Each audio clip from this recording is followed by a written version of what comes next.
Menteri Investasi Kepala BKPM Bahlil Lahadalia mengungkapkan sedikit bocoran soal kapan investasi Foxconn masuk ke Indonesia. Foxconn sendiri merupakan raksasa elektronik Taiwan yang selama ini dikenal sebagai perakit produk Apple. Bahlil mengatakan masuknya Foxconn ke Indonesia tak akan lepas dari pengembangan KIT Batang, khususnya pengembangan tahap kedua dari kawasan industri andalan pemerintah tersebut.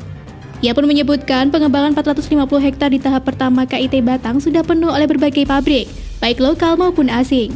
Kini pemerintah sedang mempersiapkan pengembangan tahap kedua KIT Batang seluas 1.000 hektar. Kemudian, Foxconn direncanakan akan masuk dan membangun pabriknya tersebut di KIT Batang.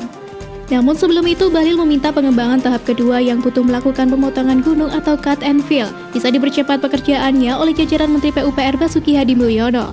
Sehingga setelah selesai cut and fill perbukitan di KIT Batang, Foxconn bisa masuk dan membangun pabriknya atau merealisasikan investasinya. Bahlil sebelumnya sudah memastikan Foxconn akan masuk ke Indonesia. Perusahaan Taiwan itu akan berpartisipasi pada pembangunan industri mobil listrik di KIT Batang. Pada Agustus lalu, Bahlil mengatakan proses studi kelayakan sudah dilakukan oleh Foxconn dan rencananya pembangunan akan dilakukan pada akhir tahun.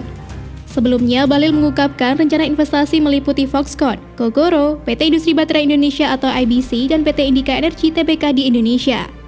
Sebagai informasi, kerjasama Foxconn untuk membangun ekosistem kendaraan listrik di Indonesia itu memiliki nilai investasi sebesar 8 miliar US dollar atau setara dengan 114,57 triliun rupiah dan diperkirakan penyerapan tenaga kerja lebih dari 10.000 orang. Bahlil pun mendorong agar rencana investasi Foxconn ini berlokasi di kawasan industri terpadu Batang, Jawa Tengah dengan berbagai insentif yang ditawarkan oleh pemerintah Indonesia. KIT Batang menjadi salah satu lokasi yang menjadi bagian dari pembangunan ekosistem industri baterai dan kendaraan listrik di Indonesia, di mana saat ini telah masuk investasi dari Hyundai dan LG asal Korea Selatan. Selain itu, diketahui bahwa Foxconn juga berminat untuk investasi di ibu kota Nusantara. Adapun Foxconn akan menawarkan model bisnis baru yaitu BOL atau Build, Operate, and Localize untuk investasinya di Indonesia. Mengenai minatnya untuk berinvestasi di IKN, Foxconn juga mengungkapkan minatnya pada pengembangan Smart City melalui infrastruktur bus listrik dan jaringan IoT atau Internet of Things. Adapun rencana investasi dari Foxconn, Gogoro, IBC, dan Indika meliputi industri kendaraan listrik seperti kendaraan listrik roda 4, roda 2, dan bus listrik. Selain itu, industri baterai kendaraan listrik dan industri pendukung, energy storage system, stasiun penukaran baterai, industri daur ulang baterai, research and development, dan pelatihan.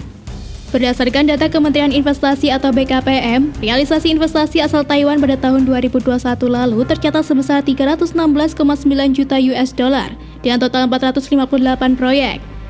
Sementara itu pada triwulan 1 2022, realisasi investasi asal Taiwan di Indonesia tercatat sebesar 37,5 juta US dollar dengan total 219 proyek. Dengan adanya investasi ini, nantinya diharapkan bisa betul-betul terjadi dan berjalan dengan baik.